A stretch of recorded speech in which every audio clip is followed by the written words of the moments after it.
தேவனுடைய பரிசுத்த நாமத்துக்கு மகிமை உண்டாகட்டும். நல்லா இருக்கீங்களா? கர்த்தர் உங்களை ஆசீர்வதிப்பாராக. இந்த நாளில் என்னோடு கூட ரோமருக்கு எழுதின நிருபம் 10ஆம் அதிகாரம் முதல் வசனத்தை தேவ மகிமைக்காய் வாசித்து பாருங்கள். அப்போஸ்தலனாகிய பவுல் இஸ்ரவேல் மக்களுடைய ரட்சிப்புக்காக அன்பான தேவ ஜனமே அவர் என்ன பண்ணுகிறார்? ஜெபிக்கிறது நாம் பார்க்கிறோம்.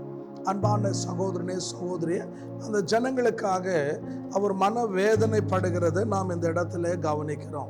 காரணம் என்ன அப்படின்னு சொன்னீங்கன்னா, அவர் தேவனுடைய ஊழியத்தில் வல்லமையாய் பலமாய் எடுத்து பயன்படுத்தப்பட்டார். அவர் போகிற இடமெல்லாம் என்னங்க, அநேக திரளான ஜனங்க புறஜாதியார்கள் ரட்சிக்கப்பட்டாங்க. ஆனா தன்னுடைய சொந்த ஜனம், தன்னுடைய சொந்த இனம், அன்பான தேவ ஜனமே ரட்சிப்பு அடையாம தேவனுக்கு அன்பான தூரமா இருக்கிறத அவர் கண்ட உடனே அந்த ரோமர் 10:1 வாசிச்சீங்கன்னா, அந்த ஜனங்களுக்காக அவர் மன வேதனை உள்ளவராய் மாறுறாரு.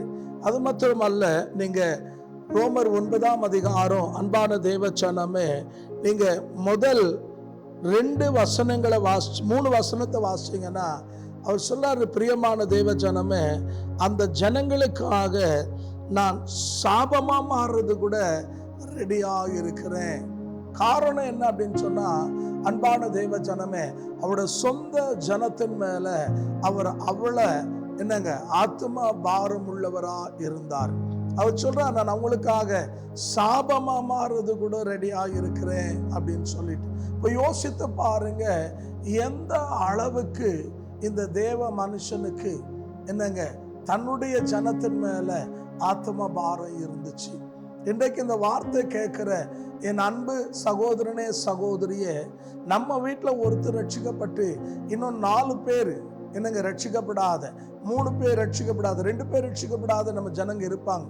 நம்ம கண்டும் காணாம அவர் ரட்சிக்கப்பட்டோம் ரட்சிக்கப்படாம போகட்டும், என்னங்க எக்கேடாவது போட்டோம் அப்படின்னு நம்ம என்ன பண்ணுவாங்க? பிரியமான தேவ ஜனமே சொல்லி பார்ப்போம், இல்லைன்னா விட்டுருவோம். ஆனா பவுல் அப்படி சொல்லலை. அன்பானவளே, அவளுக்காக என்ன பண்றாருன்னா ஜெபிக்கிறார். இன்றைக்கு இந்த வார்த்தை கேட்கிற என் அன்பு தேவ ஜனமே, நம்முடைய குடும்பத்தை முதலாவதாக, நம்முடைய பிள்ளைகள், நம்முடைய கணவனை, நம்முடைய மனைவியை, நம்முடைய தாய் தகப்பனை, நம்முடைய உறவுகளை நாம் என்ன செய்யணும்னா, இந்த கடைசி நாட்களில் தேவனுடைய ராஜ்யத்துக்கு நாம் ஆயத்தப்படுத்துகிறவர்களாக காணப்பட வேண்டும். காரணம் என்னன்னு நீங்க வேதத்துல லூக்கா 16ஆம் அதிகாரம் 26, 27 வசனங்களை வாசித்து பாருங்க. ஐஸ்வர்யவான் பாதாளத்துல போன பின்பு அவன் அங்கிருந்து சொல்றான், ஐயா, நான் இருந்த இந்த கோரமான வேதனையான இடத்துக்கு என் வீட்டில் இன்னும் 5 பேர் என்ன பண்ணக்கூடாது, வரக்கூடாது, ஆகையால லாசருவை அனுப்புன்னு சொல்லி. இவனுக்கு எப்போ அன்பான தன்னுடைய சகோதரன் மேல, தன்னுடைய குடும்பத்தின் மேல இவனுக்கு அக்கறை வந்துச்சுன்னா, அந்த நெருப்பு அவையாமலும் என்னங்க தண்ணி கிடைக்காம போனா திரும்பி வர முடியாத அந்த பயங்கரமான இடத்துல இவன் போன பின்பு அப்புறம் இவனுக்கு என்ன ஆகுதுங்க, உணர்வு வருது, ஆத்மா பாரம் வருது. ஐயோ, நான் செஞ்ச தப்ப என் கூட பிறந்தவங்க செய்யக்கூடாது, என்னங்க நான் வந்த இடத்துக்கு என் குடும்பத்தில் ஒருத்தர் வந்தக்கூடாது அப்படின்ற பாரம் இருந்துச்சு. இந்த வார்த்தை கேட்கிற அன்பு சகோதரனே சகோதரியே, எத்தனை காலம் என்னங்க நம்ம சுயநலவாதியா வாழ்வோம்? நம்ம இன்னைக்கு என்ன பண்ணணும்? நம்ம குடும்பத்துக்காக பவுல் சொன்னது போல, நான் அவளுக்காக ஜெபிக்கிறேன்னு சொன்னது போல, நாமளும் இன்னைக்கு நம்ம குடும்பத்துக்காக பாரம் உள்ளவர்களாக ஜெபிக்க வேண்டும். அப்படி நம்ம ஜெபிக்கும் போது அன்பான தேவ ஜனமே, ஒருவேளை அவங்க முரட்டாட்டமா கடினமா இருக்கலாம், ஆனா ஒரு நாள் வரும் உங்க ஜெபம் என்ன ஆவாதுன்னு கேட்டீங்கன்னா வீண் போவாது. பிரியமான தேவ ஜனமே, மோசேக்கு ஆண்டவர் என்ன யாத்திரை ஆகுமோ 32ஆம் அதிகாரம் 32ஆம் வசனம் வாசிச்சு பாருங்க. இஸ்ரவேல் மக்கள் முரட்டாட்டம் உள்ள ஜனங்களா, வணங்கா காலத்துள்ள ஜனங்களா மாறும்போது ஆண்டவர் சொல்றாரு, இந்த ஜனங்களை அழிச்சிட்டு என்ன பண்ண போறேன்? மோசே, உன் வம்சத்திலிருந்து, உன் இனத்திலிருந்து நான் உருவாக்குறேன் சந்ததி அப்படின்னு சொன்ன மோசே என்ன தெரியல சொன்னாரு, என் பேரை வேணும்னா ஜீவ புஸ்தகத்திலிருந்து எடுத்துருங்க, இந்த ஜனங்களை அழிக்காது என்று சொல்லி. அன்பான தேவ ஜனமே, தன்னுடைய பேரு புகழ பார்க்கல, அழிந்து போற ஜனங்களை பார்த்தார். ஆகையால் இன்றைக்கு உனக்கும் எனக்கும் நமக்கும் அன்பான தேவ ஜனமே என்ன வேணும்னு கேட்டா ஆத்மா பாரம் வேணும். எரேமியா 9:1 வாசித்து பாருங்க. எரேமியா சொல்ல என் தலை தண்ணீரோ, என் கண்ணு கண்ணீராய் ஓடினா நலமாய் இருக்கோ, என் ஜனங்க அழிந்து போகிறார்கள் என்று.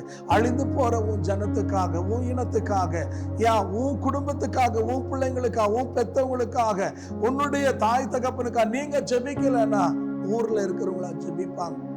நீங்க பிரயாசப்படலன்னா ஊர்ல இருக்கிறவங்களா பிரயாசப்படுவாங்க. நீங்க அவங்க மேல பாரம் இல்லைன்னா ஊர்ல இருக்கிறவங்களா பாரப்படுவாங்க. யோசித்து பாருங்க. எத்தனை காலம் அன்பானவுள்ள, நாளைக்கு அவங்க செத்த பின்பு அவங்களுடைய சரீரத்துக்கு முன்னால் அழுது என்ன பிரயோஜனம்? பிரியமான சாவு எல்லாருக்கும் வருது. செத்து மனுஷன் மண்ணுக்கு போறான், ஆனா ஆத்மா நரகத்துக்கு போகக்கூடாது. ஏன்னா லூக்கா 9:25 சொல்லுது, ஒரு மனுஷன் உலகமெல்லாம் ஆதாயப்படுத்தினால் தன்னை கெடுத்து தன் ஆத்மா நஷ்டப்படுத்தினா லாபம் என்னன்னு சொல்லுது. அவன் நரகத்துக்கு போயிட்டா அப்புறம் என்ன பிரயோஜனம்?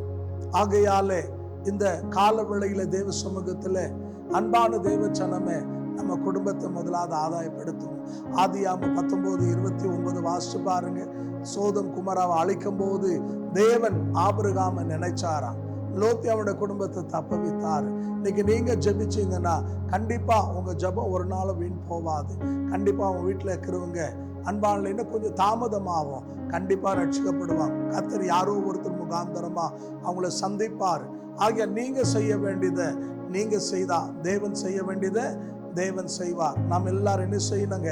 யோசுவா 24:15 நானும் என் வீட்டாருமோ என்றா கர்த்தரையே சேவிப்போன்ற வார்த்தையின்படி நம்ம இந்த கடைசி நாட்களில் குடும்பமா கர்த்தரை சேவிக்கிற ஜனமாய் நாம் மாற வேண்டும். அப்படி நம்ம மாறும்போது கண்டிப்பா தேவன் நம்மை ஆசீர்வதிப்பார். நம்ம குடும்பமா என்ன பண்ண முடியுங்க? ஏசாயா 8:18 அடையாளங்கள் அற்புதங்களா மாற முடியும். ஆகையால இன்றைக்கு ஒரு தீர்மானம் பண்ணுங்க.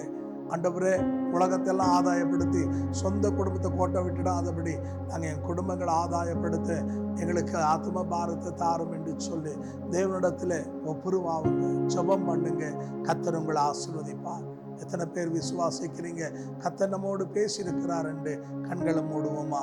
பரிசுத்த பிதாவே, இந்த ஆசீர்வதிக்கப்பட்டதான மனமகிழ்ச்சியான அன்றைய கால விலைக்காக நன்றி.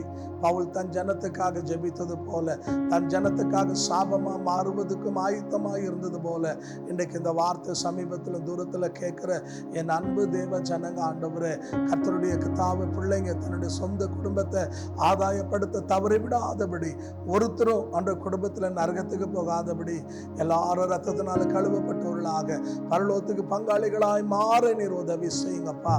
வந்த அன்றைய இந்த நாள் இந்த வார்த்தை கேட்ட, ஒப்பு கொடுத்த, உணர்த்தப்பட்ட எல்லா தேவ பிள்ளைகளை ஆசீர்வதியும். அவருடைய குறைகளை நிறைவாக்கும், அற்புதங்கள் அதிசயங்களை செய்யும். இயேசுவின் நாமத்தில் பிதாவே, ஆமென். கர்த்தர் உங்களை ஆசீர்வதிப்பாராக.